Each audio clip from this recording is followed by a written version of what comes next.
Hey guys, welcome back to Prep Humanities. Hope you all are doing absolutely fine. आज के इस video lecture में हम cover करने जा रहे हैं BA 5th sem political science major course type 2 जो है उसका यूनिट 1 जिसका नाम है foundations of peace and conflict studies, उसका पार्ट 2 आ रहा है और इसमें हम देखेंगे theories of peace and conflict. So यहाँ पर आपको पर्टिकुलरली नहीं बताया गया है कि क्या क्या थ्योरीज जो है डिस्कस करनी है हमें, लेकिन टोटल थ्योरीज है 8 थ्योरीज। सो हम कुछ ही डिस्कस करेंगे जो मुझे इम्पोर्टेंट लगा, मैं वही डिस्कस करूँगा आपके साथ। सो बिना किसी देरी के लेट्स गेट स्टार्टेड। पीस और कन्फ्लिक्ट दो साइड्स है सेम कॉइन के। सो पीस लाने के लिए या पीस अचीव करने के लिए हमें जो है कन्फ्लिक्ट के काजेज़ को जो है जानना ज़रूरी है और बहुत सारी थ्योरीज दी गई है कि हम कैसे जो है पीस को अचीव कर सकते हैं। सो उसमें से हम पहला जो थ्योरी है वो डिस्कस करेंगे, वो है लिबरल पीस थ्योरी। सो इसके की आइडियाज़ कुछ इस तरह है कि peace can be achieved through cooperation, democracy and international institutions. So liberal peace theory जो है वो believe करती है कि peace कैसे अचीव किया जा सकता है कि जब कोऑपरेशन होगा, डेमोक्रेसी होगी या इंटरनेशनल इंस्टीट्यूशंस जो होते हैं वो कायम होंगे तो उनसे जो है पीस मेंटेन रह सकता है। सो इस थ्योरी का जो कोर एजम्पशन है या कोर आइडिया है वो ये है कि कन्फ्लिक्ट जो है वो इनएविटेबल है और पीसफुल सॉल्यूशंस जो है हम उस कन्फ्लिक्ट्स के जो है फाइंड कर सकते हैं। सो इसमें कुछ मेन पॉइंट्स ये है कि डेमोक्रेसी जो है वो प्रमोट करता है पीस को। डेमोक्रेसी जो है उसमें जो है बहुत कम चांसेस है कि वो वॉर के लिए जाएंगे विद ईच अदर, यानी कि ये बिलीव करता है ये थ्योरी कि डेमोक्रेसी जो डेमोक्रेटिक कंट्री होगी वो प्रेफर नहीं करेगी ज़्यादा वॉर्स के अंदर इंडल्ज होने की। दूसरा जो मेन पॉइंट है वो है इकोनॉमिक इंटरडिपेंडेंस, यानी कि कंट्रीज़ जो है जिनको आपस में ट्रेड चल रहा होगा वो जो है वो भी प्रेफर नहीं करेंगी कि वो फाइट या वॉर में जो है इंडल्ज हो, क्योंकि उनकी जो इकोनॉमी है वो डिसरप्ट हो सकती है वॉर की वजह से। सो तीसरा जो मेन पॉइंट है वो है इंटरनेशनल ऑर्गेनाइजेशन।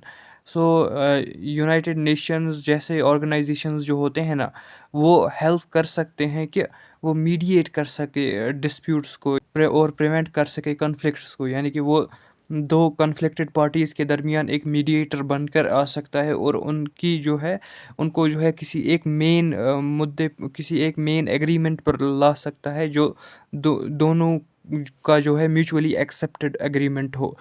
अगर हम एग्ज़ाम्पल की बात करें तो यूरोपियन यूनियन जो है वो एक एग्ज़ाम्पल है अच्छी, और वहाँ पे जो है यूरोपियन कंट्रीज़ जो है वो इंटीग्रेट की गई है इकोनॉमिकली और पॉलिटिकली, यानी कि वो कंट्रीज़ जो है आपस में जो है कभी भी वार नहीं कर सकती और इन सारी कंट्रीज़ का जो है एक ही मकसद है कि वो वर्ल्ड वार सेकंड के बाद जो है किसी भी वार में इंडल्ज नहीं होना चाहते।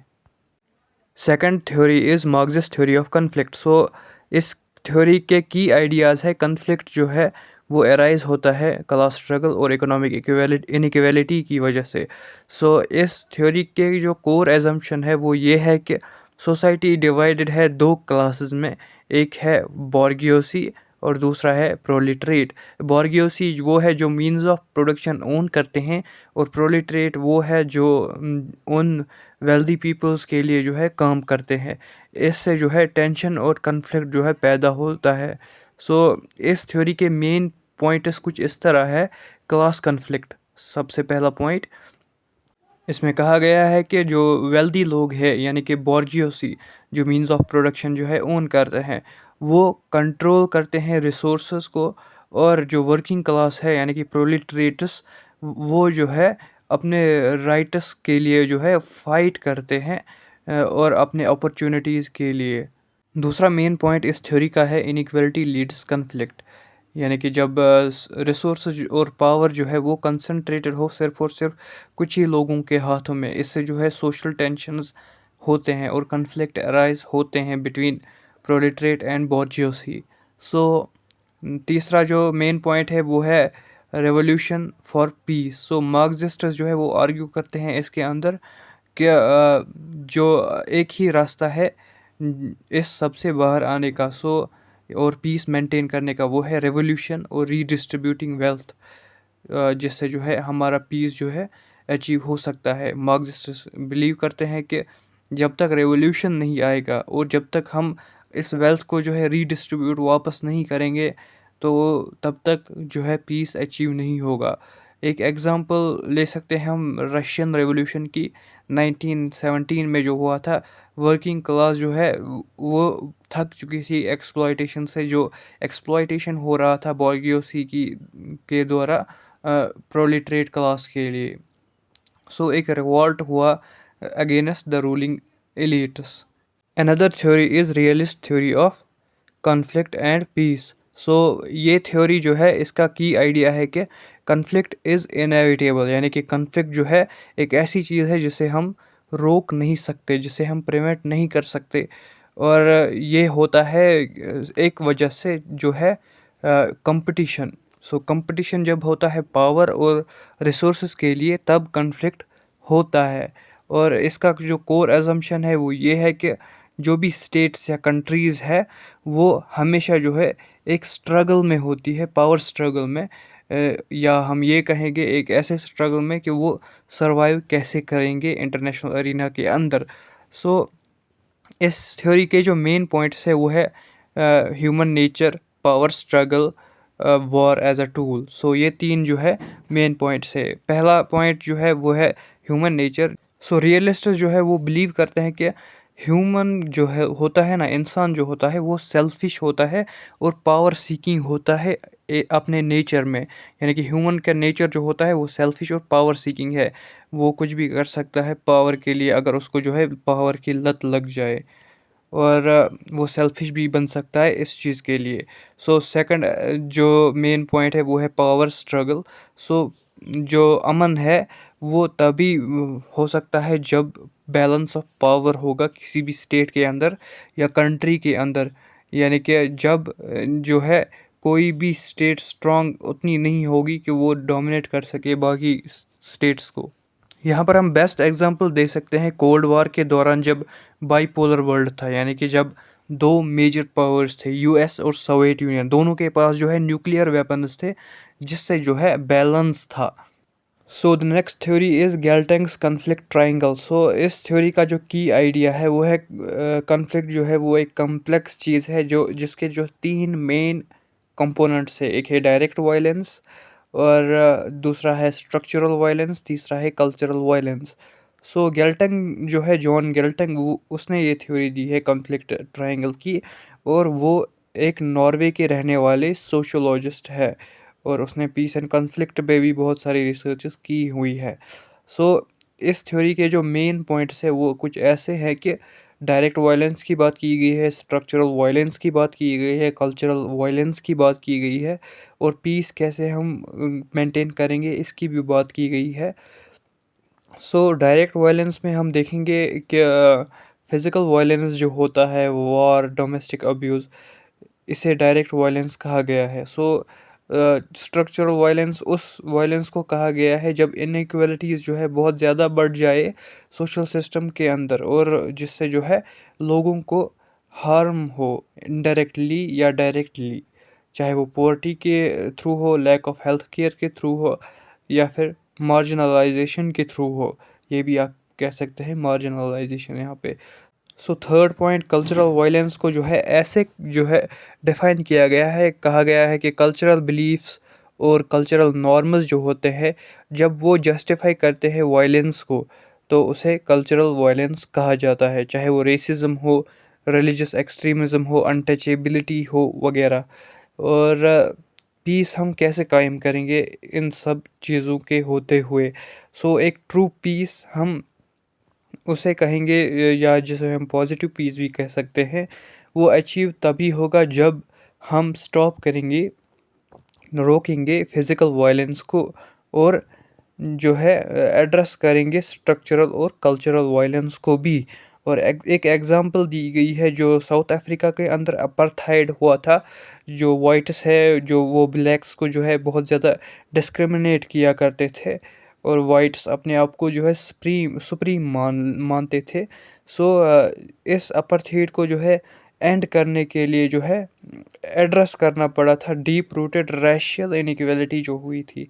यानी कि वहाँ पे स्ट्रक्चरल वायलेंस हुआ था और कल्चरल वायलेंस भी हुआ था, और जो है वहाँ पे डायरेक्ट वायलेंस भी हुआ था बाद में, जब रेशियल डिस्क्रिमिनेशन हुआ। फिर ब्लैक्स ने जो है मूवमेंट्स की, वहाँ पे वायलेंस क्रिएट हुआ थ्रू प्रोटेस्ट्स। सो ये भी एक डायरेक्ट वायलेंस का भी सोर्स था वहाँ पे, और स्ट्रक्चरल वायलेंस भी वहाँ पे हो गया था। फिर जब तक डीप रूटेड रेशियल इनइक्वालिटी को जो है एड्रेस नहीं किया गया, तब तक जो है वो वायलेंस ख़त्म नहीं हुआ, और अपार्थाइड भी वैसे ही ख़त्म हो गया था। Next is feminist theory of peace and conflict.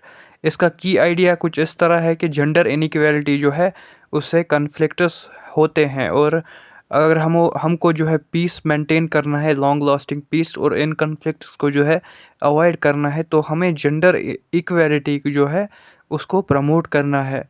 सो इसके मेन पॉइंट्स है जेंडर एंड पावर, और वुमेन इन पीस बिल्डिंग, और इम्पैक्ट ऑन वुमेन।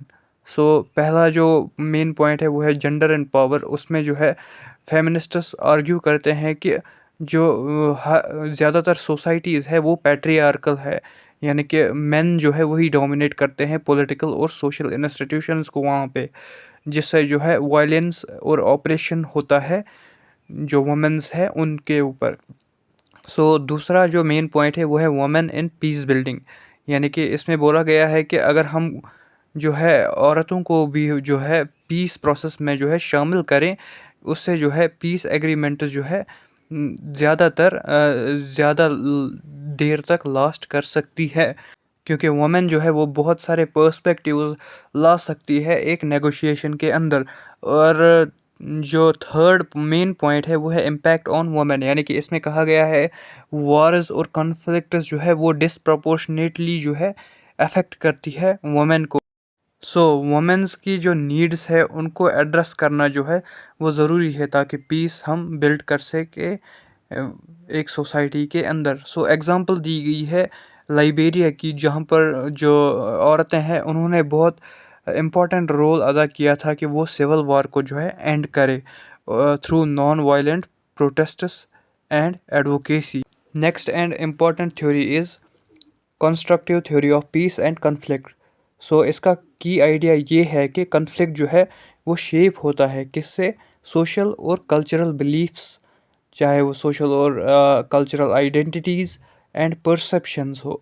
सो इनसे जो है कन्फ्लिक्ट शेप होता है। सो इसका कोर अजम्पशन कुछ ऐसा है कि मटेरियल फैक्टर्स से उतना कन्फ्लिक्ट नहीं होता जितना एक इंसान की आइडियाज़ से होता है। सो कुछ मेन पॉइंट्स इसके इस तरह है: social construction of reality, peace through dialogue, और आइडेंटिटी बेस्ड कॉन्फ्लिक्ट की बात की गई है। सो सोशल कंस्ट्रक्शन ऑफ रियलिटी में कहा गया है कि हम किस तरह से जो है आगे सामने वाले को देखते हैं, उसकी बात की गई है कि जो सामने वाला है, चाहे वो एक इंडिविजुअल हो, ग्रुप हो, या सामने वाला नेशन ही क्यों ना हो, वो हम उसे कैसे देखते हैं वो जो है हमारे बिलीफ्स और कल्चर पर जो है निर्भर करता है। यानी कि अगर हम देखें किसी इंडिविजुअल को एज एनिमी, सो कन्फ्लिक्ट जो है उस सिचुएशन में जो है ज़्यादा अराइज होने के चांसेस होते हैं। So peace through dialogue is the second main point here.